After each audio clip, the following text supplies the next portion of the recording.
দর্শক কেমন আছেন সকলে? আশা করি সকলে অনেক বেশি ভালো আছেন। আর এসেছি গ্রাম থেকে মাত্রই, এখনও খাবার টাবার দেইনি মাছকে। আর সব মাছই কিন্তু সুস্থ আছে। আপনারা অনেকে কমেন্ট করেছিলেন যে এত বেশি খাবার দিয়ে যাবেন না, মাছ মারা যাবে।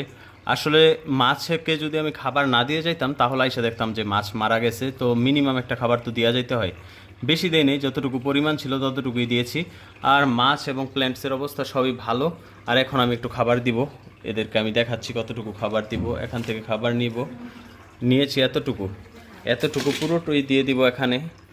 হ্যাঁ, ওরা এইটাকে খাবে হচ্ছে 30-40 সেকেন্ড, 30-40, হ্যাঁ 30-40 সেকেন্ড এটা শেষ হয়ে যাবে।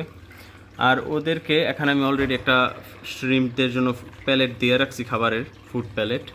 আর ওই যে একটা গাপ্পি আছে, গাপ্পির জন্য এখানে অল্প একটু খাবার দিব, বেশি দিব না। আর এটাকে এখানে রাইখা লাভ নেই, ওদেরকে দিয়া দিব।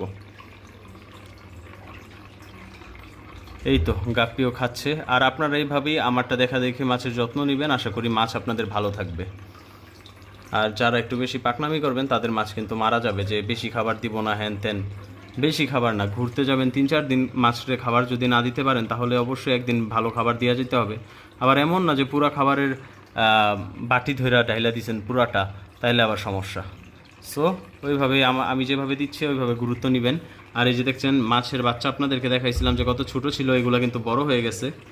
এগুলোকে দেখতে পাচ্ছেন মোটামুটি ভালো সাইজ হয়ে গেছে। এটার এই যে ফিশ প্যালেটটা মাত্র নিচে পড়ছে, আর এখন কিন্তু সব শ্রিম্পগুলো এটাকে খাবে খুব তাড়াতাড়ি। হয়তো ওই যে আরেকটা বাচ্চা দেখতে পাচ্ছেন, ওই যে পাতার উপর আরেকটা বাচ্চা। সো সব বেবিগুলো কিন্তু শ্রিম্পের বড় হয়ে যাচ্ছে। সবাই কিন্তু এমন নতুন নতুন ভিডিও পাওয়ার জন্য অবশ্যই চ্যানেলটাকে সাবস্ক্রাইব করে দিবেন, আর বেল আইকনটা অবশ্যই প্রেস করে দিবেন আমার সব ভিডিও সবার আগে পাওয়ার জন্য। আর অবশ্যই এই ভিডিওটার নিচে একটা কমেন্ট করে আপনার মূল্যবান মতামতটা জানিয়ে যাবেন। ধন্যবাদ।